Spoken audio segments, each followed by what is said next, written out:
Shalom. First and foremost, Kwahala Yahweh Bashem Yahshua Bashem Kwakadash, the blonde head apostles, a great millstone. And Shalom and salutations and honors to you brothers out there on the highways and byways all around the world.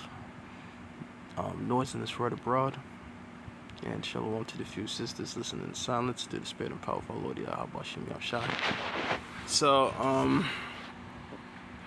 I got this from the Hill. We're going to go into the wars, because there's a lot of rumors of wars that are taking place right now. And this is what our Lord Yahweh Shai said to watch for. And being watchmen, we're going to report on it. We're going to report on the news. And we're going to bring it out, because we're in a time of prophecy now.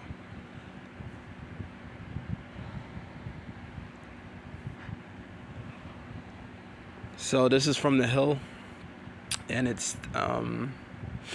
states it's not a question of if, but when Israel will go to war with Hezbollah. Pretty much they're already in war already with Hamas, and not to mention that they're gonna go to war with Hezbollah, because these factions, they've been fighting for years. They've been going back and forth for years, and really this is just gonna turn into an all-blown full-out war. Not to mention situation with Russia. Russia, they already have troops pretty much on the border of Israel, and already have nuclear submarines on the coast of Florida and various other places, and nuclear weapons being transported to Cuba. All right. So this war is inevitable. Okay, so it's gonna happen. World War III. It's coming. So I'm just gonna read this article here. It says it's not a question of if, but when Israel will go to war with Hezbollah. I'm gonna get into this article and bring out some scriptures. And it reads: Gaza is but one front in a wild Iran-Israel conflict that is already shifting northward to Lebanon. Recent senior Israeli warns suggests a full-scale war between Israel and Iran's powerful proxies, Hezbollah. It's becoming more a question of when and not if, because recently what happened was I think the president of Iran just died in a plane crash or whatever. So, there was an investigation that took place, and it was stated that plane crash was no accident.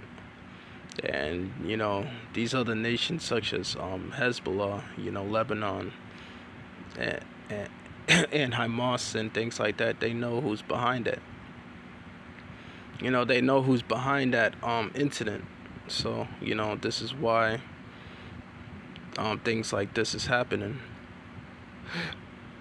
It says immediately after Hamas attack on October 7th, Israeli leaders feared that Hezbollah, with its 150,000 rocket arsenal and prestigious guide minions, might attack next and debate, but immediately decide against premeditated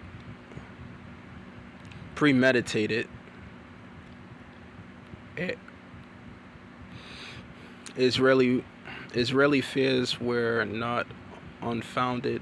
In the past 8 months, Hezbollah has launched almost 5,000 short-range projectile that close by Israel's community, and significantly amount that is increasingly intolerable. Some 80,000 Israelis to evacuate of about 3 million Americans have either been made or chosen to flee their homes in the north. Meanwhile, as casualties, 18 soldiers and at least 9 civilians and damage, including a recent wildfire, are mounting. Israel has pushed Hezbollah in southern Lebanon and beyond, seeking to create a buffer zone of up to 13 kilometers and enable Israelis to return to their northern homes. But that, coupled with U.S.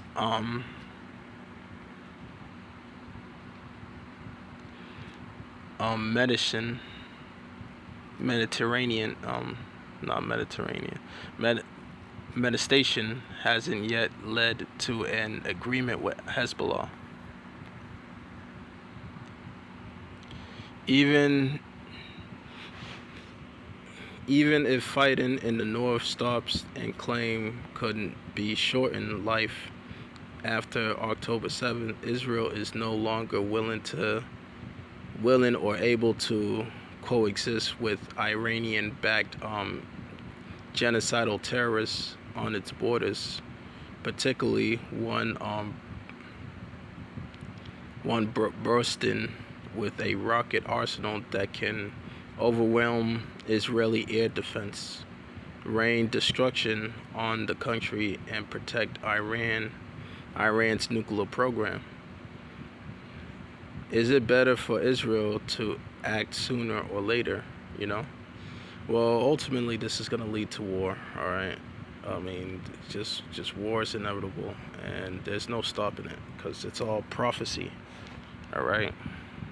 Because eventually, the land of Israel will be destroyed along with America, But the thing is, the land of Israel will be built back up, pursuant to prophecy. But America would utterly be destroyed, and this land here, America, will never be inhabited again. All right, so let's get into some scriptures, and that'll be the video.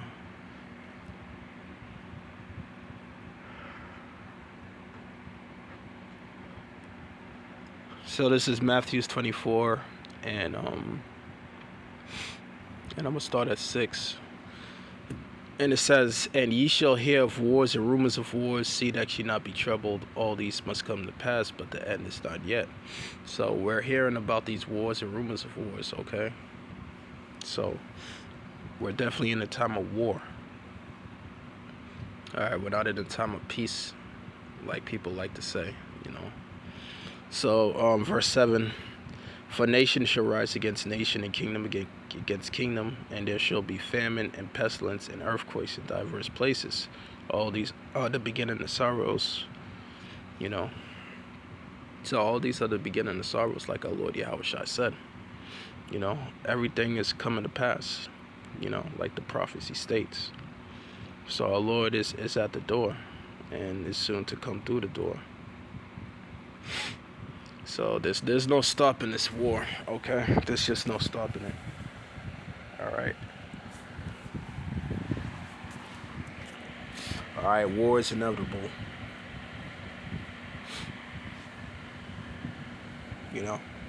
So let's get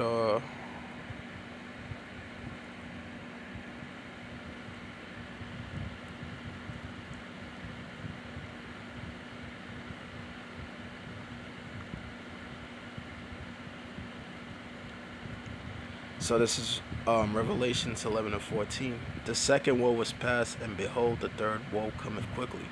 So this third woe, which represents the Third World War, is coming quickly, and there's no stopping it. All right, there's no turning it back. There's no stopping it. It's gonna happen. All right.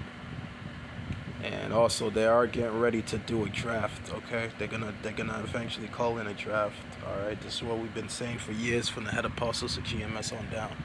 We've been talking about this for many years, that there will be a draft. Okay, just like there was a draft in World War II, things like that, there's going to be another draft, okay? And this time, men and women will be drafted, okay? It's not going to be just men. It's going to be women too. All right, you women, you wanted equality. You wanted to be equal to a man. Well, you're going to get sent overseas and you're going to fight like a man too, all right? So there you go. There's your equality. So this war is definitely inevitable. All right? So with that, this just been a quick hit, giving all praises and glories due to Yahweh Bashim Yahshua Bashim Rakwadash. Shalom.